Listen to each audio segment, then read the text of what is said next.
જોધપુરમાં વરસાદ બાદ લોકોની મુશ્કેલીમાં વધારો થયો છે। કરોડોના ખર્ચે બનેલું ડાયવર્ઝન ધોવાતા લોકોને હાલાકી ભોગવવાનો વારો આવ્યો। નદી પાર કરવા માટે લોકો રેલવે બ્રિજનો ઉપયોગ કરી રહ્યા છે। 40 કિલોમીટરના ફેરાથી બચવા રેલવે બ્રિજ પરથી લોકો પસાર થઈ રહ્યા છે।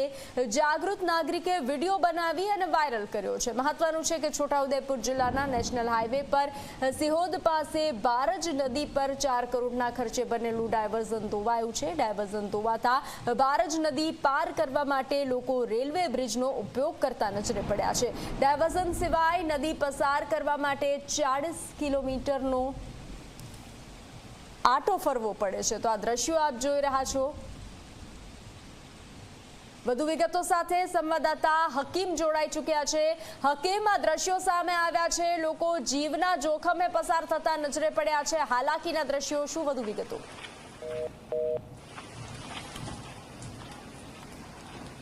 તો વરસાદ બાદ લોકોની મુશ્કેલીમાં વધારો થયો છે। ડાયવર્ઝન સિવાય નદી પસાર કરવા માટે 40 કિલોમીટરનો આટો ફરવો પડે છે। તેનાથી બચવા માટે લોકો જીવના જોખમે રેલવે બ્રિજ પરથી પસાર થઈ રહ્યા છે। જાગૃત નાગરિકે આ વિડીયો બનાવી અને વાયરલ કર્યો છે। વધુ વિગતો સાથે સંવાદદાતા હકીમ જોડાઈ ચૂક્યા છે। હકીમ, આ દ્રશ્યો સામે આવ્યા છે, લોકો જીવના જોખમે રસ્તો પસાર કરતા જ નજરે પડી રહ્યા છે। તો તંત્ર દ્વારા કોઈ પગલાં લેવામાં આવ્યા? કારણ કે અનેક સવાલો થઈ રહ્યા છે। जी बिल्कुल बंसी में जणावी दो कि छोटाउदेपुर जीवादोरी સમાન નેશનલ હાઈવે 56 ઉપર જે ભારજ નદી ઉપર જે 4 કરોડના ખર્ચે બનાવેલું ડાયવર્ઝન જે પહેલા જ વરસાદમાં ધોવાઈ ગયું અને જેને કારણે છોટાઉદેપુર તેમજ મધ્યપ્રદેશથી આવતા વાહનોને 30 થી 40 કિલોમીટરનો ફેરો ફરવાનો વારો આવ્યો છે।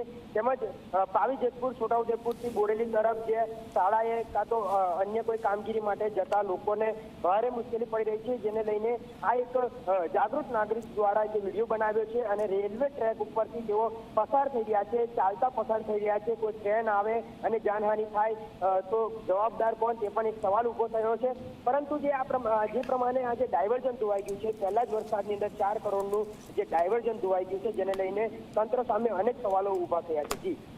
જી હકીમ, જાણકારી સાથે જોડાવા બદલ આભાર। તો 4 કરોડના ખર્ચે બનેલું ડાયવર્ઝન ધોવાયું છે। નદી પાર કરવા રેલવે બ્રિજથી લોકો પસાર થઈ રહ્યા છે।